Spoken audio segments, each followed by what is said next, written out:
hablaremos sobre el proceso de cumplimiento.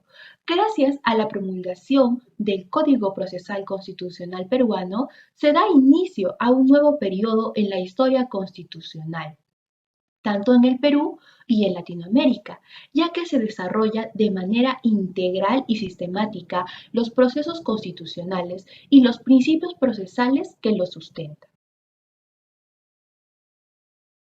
Empezaremos con los antecedentes. En Inglaterra, en el siglo XIII, se desarrolla una serie de remedios procesales, los cuales eran conocidos como los writs. Estos writs eran calificados como extraordinarios. Así tenemos al habeas corpus, la injunction, el mandamus, entre otros.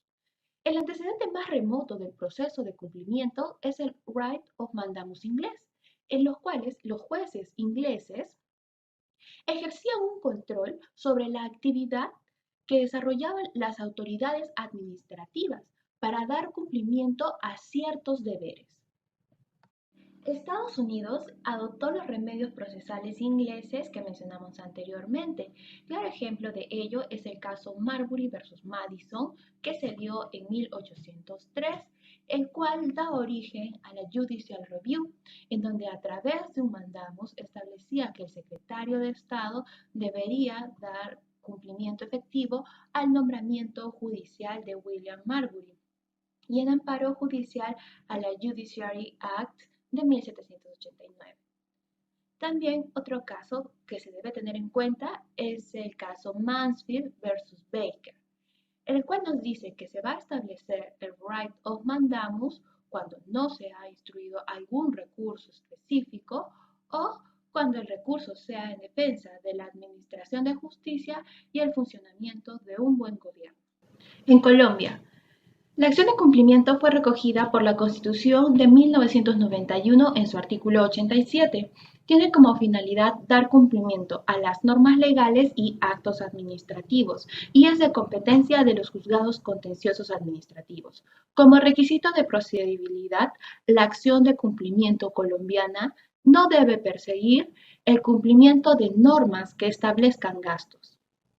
En Argentina, la Constitución argentina, en su artículo 14, nos habla sobre la acción de cumplimiento. Ha sido necesario mencionar este artículo 14, ya que el Código de Procedimientos Civiles de la provincia de Santiago del Estero refiere un recurso en razón a la inactividad de la administración pública, el cual radica su génesis en el right of mandamus, cuya competencia es de los jueces federales de lo contencioso administrativo. En Perú, la acción de cumplimiento se encuentra contenida en el artículo 200, inciso 6 de la Constitución Política de 1993. Así también, la Ley 26.301, en su artículo 4, establece que sus normas van a ser aplicables para la garantía constitucional de la acción de cumplimiento. Gracias a la entrada en vigor del Código Procesal Constitucional peruano en el año 2004, este desarrolla el proceso de cumplimiento en su título 5. Continuando con la exposición, voy a hablar acerca de la definición, naturaleza y objeto de la acción de incumplimiento. La acción de incumplimiento está estipulada en el artículo 200, en el numeral 6, que claramente nos menciona que va a proceder contra cualquier autoridad o funcionario renuente a acatar una norma legal o un acto administrativo. Ya desde acá podemos identificar quién es el sujeto pasivo de la acción de incumplimiento, que va a ser aquella autoridad o funcionario público. La acción que se va a cometer va a ser la renuencia a acatar una norma legal o un acto administrativo. Esta acción de incumplimiento es un proceso constitucional y lo vamos a ver por la naturaleza jurídica, cómo es que llegó a ser constitucional, realmente constitucional, porque hubo muchas disputas. Para entender la naturaleza jurídica, tenemos que tener en cuenta que ya en los años 2000, 2003, incluso antes, se tenía cierta discrepancia acerca de si este proceso realmente era un proceso constitucional o un proceso constitucionalizado, como menciona el artículo que era la sentencia 191-2003 del TC, en sus fundamentos, como pueden observar en la diapositiva. Se creía que simplemente este proceso era un proceso contencioso administrativo constitucionalizado porque solamente se encontraba en la Constitución y no era necesariamente constitucional. Esto porque muchos juristas han pensado o pensaban de que el objeto que perseguía la acción de incumplimiento era o recaía sobre materia legal y administrativa y no sobre la protección de un derecho fundamental, que era una característica común que es una característica común a las garantías constitucionales, ¿no? El habeas data, el habeas corpus. Posteriormente ya el TC cambia su manera de pensar y nos menciona en la sentencia número 168/2006 que el derecho constitucional de la acción de cumplimiento que va a proteger va a ser la eficacia de las normas legales y actos administrativos. El objeto se divide en objeto de protección y de control. Es un material doctrinario. Respecto a la protección, tenemos que va a velar por un derecho fundamental, que es el que acabo de mencionar, que tiene que ver con la no vulneración de la eficacia de las normas jurídicas y actos administrativos emitidos. Y respecto al objeto de control, tiene que ver más o se va a derivar más de la acción que va a cometer esta autoridad o funcionario público, que es justamente la renuencia a acatar una orden que derive de una normativa legal, administrativa o reglamentaria. Y al haber un incumplimiento, la acción de incumplimiento, que es una garantía constitucional, va a controlar a esta autoridad para que pueda acatar dicha norma. Con la exposición, nos encontramos a la legitimación y representación contemplada en el artículo 67, en la que tenemos 4 formas de legitimación. La primera, la legitimación pública, donde dice que cualquier persona natural que inicie una demanda de cumplimiento para exigir el acatamiento de una norma de carácter general. La segunda, la legitimación personal y legítimo interés. Aquí solo será interpuesta por la persona a cuyo favor se expide el acto o quien invoque interés para el cumplimiento del deber omitido. La tercera, la legitimación para la defensa de bienes trascendentales. Aquí solamente se ven los intereses colectivos y los intereses difusos. La cuarta, la legitimación para la Defensoría del Pueblo. Su ley orgánica la reconoce la legitimación para iniciar el proceso de cumplimiento, brindando una función de asistencia o de colaboración. Siguiendo la legitimación pasiva, contemplada en el artículo 68, donde tenemos a tres partes. La autoridad o funcionario que ocupa un puesto de administración pública, teniendo el deber de cumplir con la norma o ejecutar un acto administrativo, y que en el caso concreto puesto a conocimiento muestre renuencia a cumplir con dicha obligación. En la Ley del Empleo Público, la Ley 28.175, le divide en 3 categorías a estas autoridades funcionarias. La primera, funcionarios públicos, empleados de confianza y servidores públicos.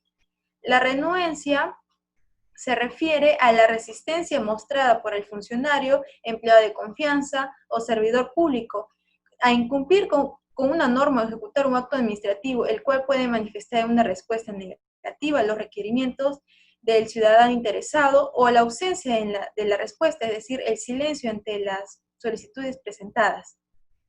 Siguiendo tenemos los requisitos especiales de la demanda, contemplada el artículo 69, en la cual tenemos 3 elementos. La primera, la finalidad del requisito de la demanda, que se refiere a la exigencia en este requisito previo, donde se busca acreditar de manera indubitable la renuencia de la autoridad pública o del funcionario de cumplir con la norma legal o acto administrativo, y o emitir la resolución o dictar el reglamento que la norma le ordena. Segundo, el cumplimiento del requerimiento mediante documento de fecha cierta. Acá no se exige que el reclamo sea efectuado por conducto notarial, sino mediante un documento de fecha cierta. Y tercero, no será necesario agotar la vía administrativa, sino solo se podrá cumplir con el requisito especial de la demanda, con la concretización del reclamo por medio de un documento de fecha cierta.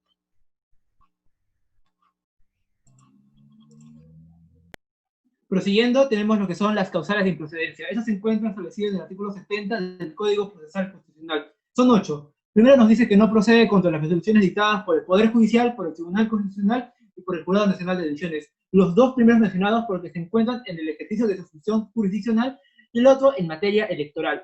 Dice que no procede también contra el Congreso de la República para exigir la aprobación o existencia de una ley. Esto porque el Poder Legislativo tiene autonomía, tal como establece la Constitución.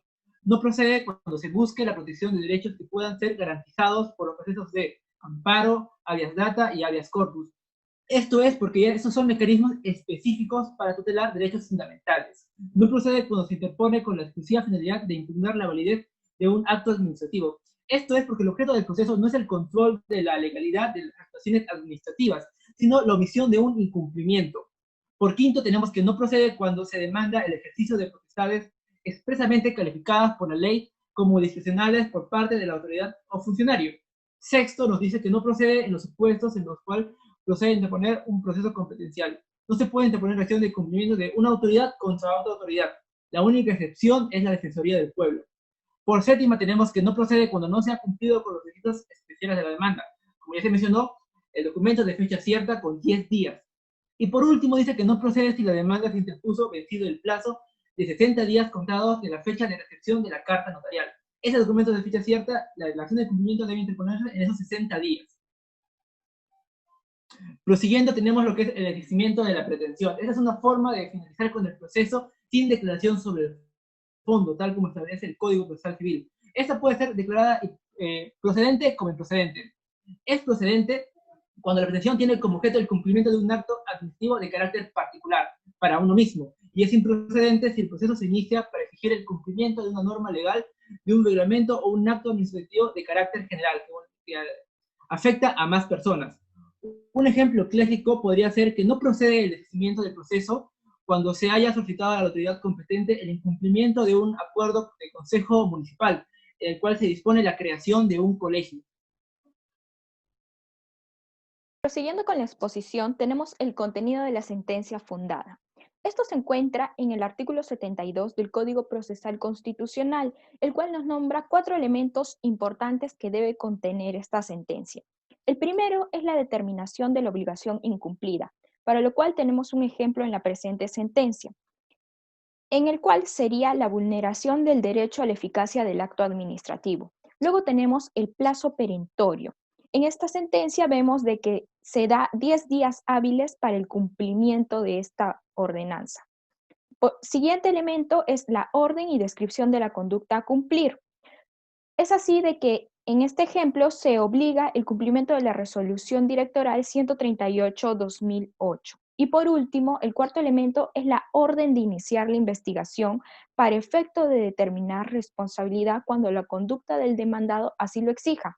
En el presente ejemplo vemos de que no se encuentra plasmado este elemento, sin embargo menciona el artículo 22 y 56 del Código Procesal Constitucional, donde podemos encontrar las medidas coercitivas.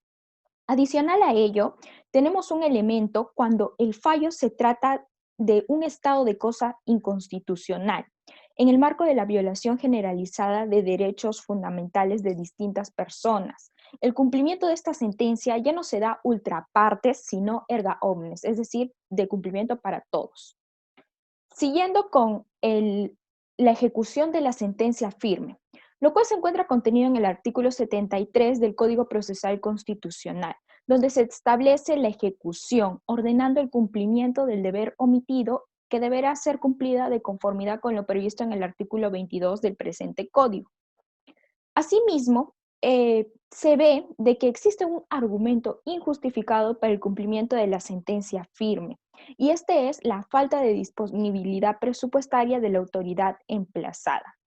Debemos de tener en cuenta de que se pasa por un proceso en el cual la parte demandada debe de acreditar esta falta presupuestaria, así como el juez tiene la potestad de requerir el pliego presupuestario.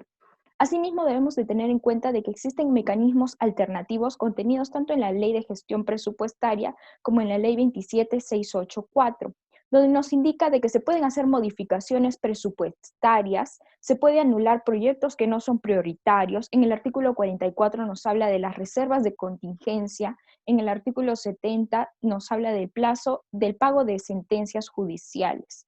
Es así, de esta manera, la Corte Interamericana de Derechos Humanos como el Tribunal Constitucional han ratificado que este es un argumento injustificado para el cumplimiento de esta sentencia firme, lo cual acarrea responsabilidad penal.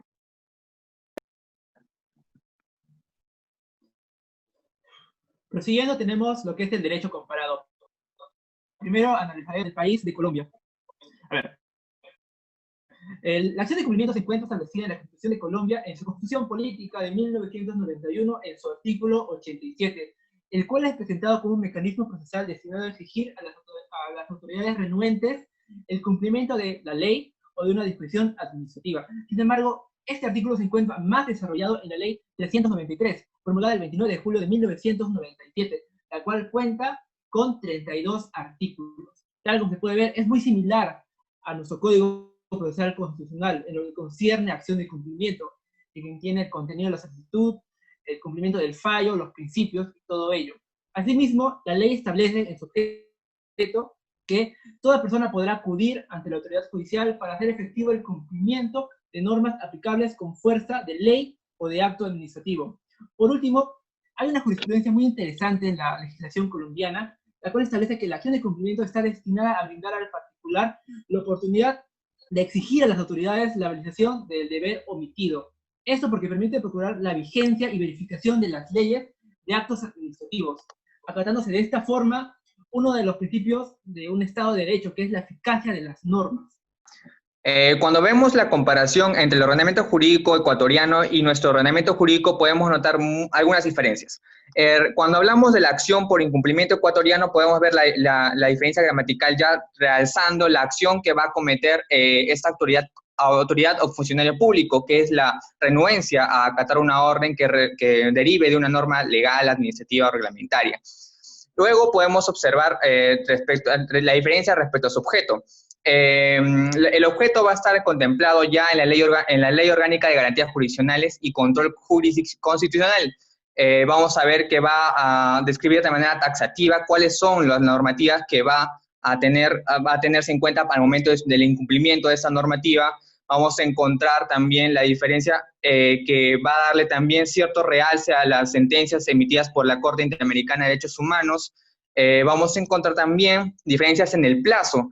Hay una diferencia terminológica que nosotros utilizamos más que todo el requisito especial de la demanda, que está en el artículo 69 del Código Procesal Constitucional, y en Ecuador vamos a encontrar el artículo del reclamo previo, ¿no? El artículo 54, reclamo previo, que va a ser un requisito para el incumplimiento de la normativa.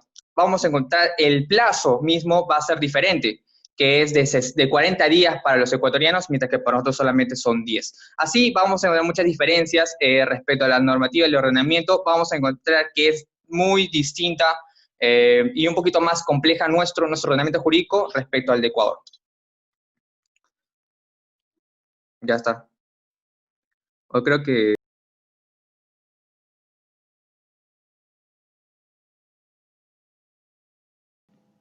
La siguiente jurisprudencia se encuentra referida al artículo 66, el objeto del proceso del cumplimiento. Aquí nos referimos al expediente número 8714-2006-AC, el cual nos dice de que lo que se busca obtener con este proceso, el proceso de cumplimiento, es asegurar y exigir la eficacia de la norma legal o del acto administrativo. Hasta ese momento se tenía en el presente caso que la demanda encajaba con el primer objeto del proceso de cumplimiento, ya que la emplazada pretendía que se dé cumplimiento a una norma legal, pero en su fundamento jurídico 4, la siguiente jurisprudencia nos dice que debe cumplir con ciertos requisitos. Esos ciertos requisitos son los siguientes: que el mandato debe ser vigente, el mandato debe ser cierto y claro, no debe estar sujeto a controversias complejas ni tampoco a interpretaciones dispares, así también que debe ser ineludible y de cumplimiento obligatorio, y por último debe ser incondicional. Excepcionalmente podría considerarse condicional cuando éste no requiera de una actuación probatoria.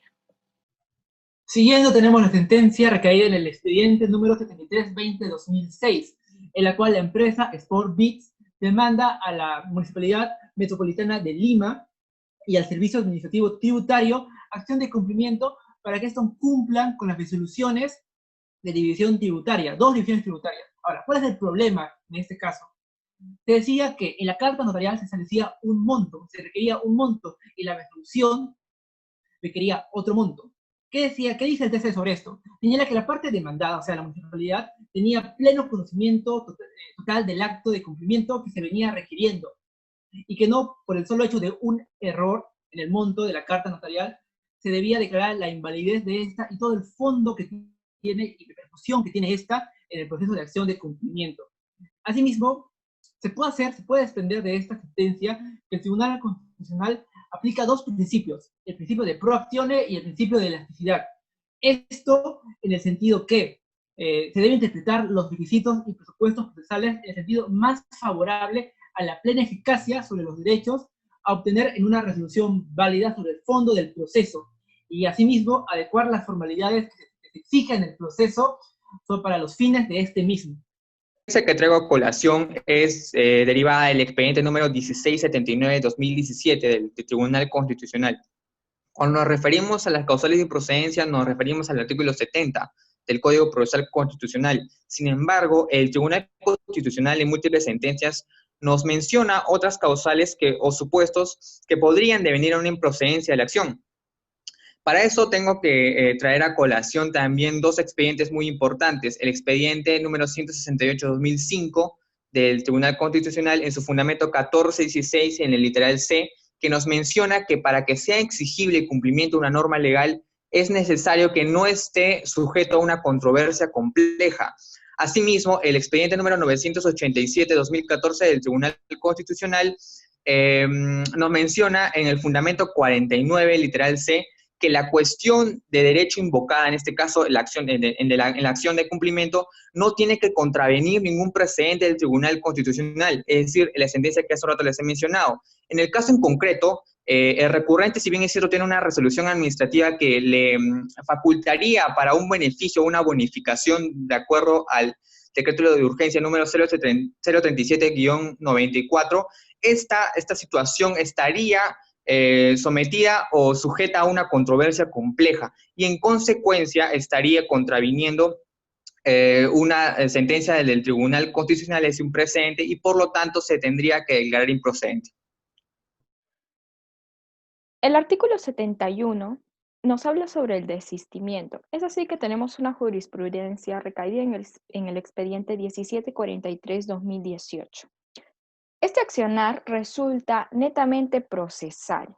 Es así de que del análisis de este expediente nos damos cuenta de que primero se presenta una solicitud en la cual se requiere el desistimiento.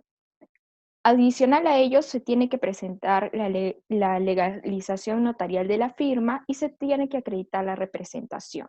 Adicional de lo contenido en el artículo 71 del Código Procesal Constitucional, se tiene que dar de conformidad con el artículo 340 del Código Civil y de conformidad con el artículo 37 del Reglamento del Tribunal Constitucional.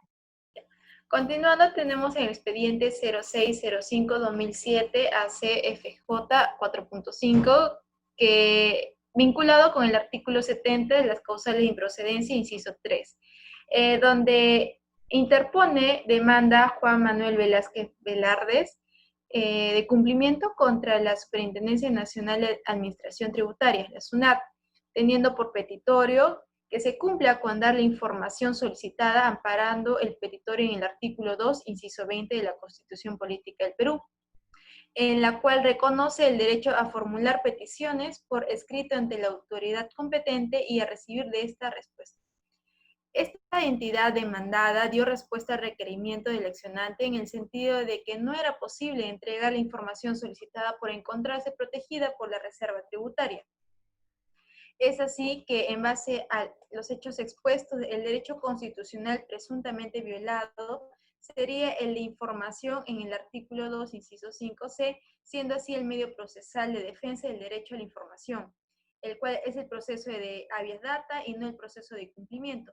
Por ello, el acuerdo en el artículo 70, inciso 3 del Código Procesal Constitucional dice que debe declararse improcedente la demanda por encontrarse en las causales de improcedencia del proceso de cumplimiento.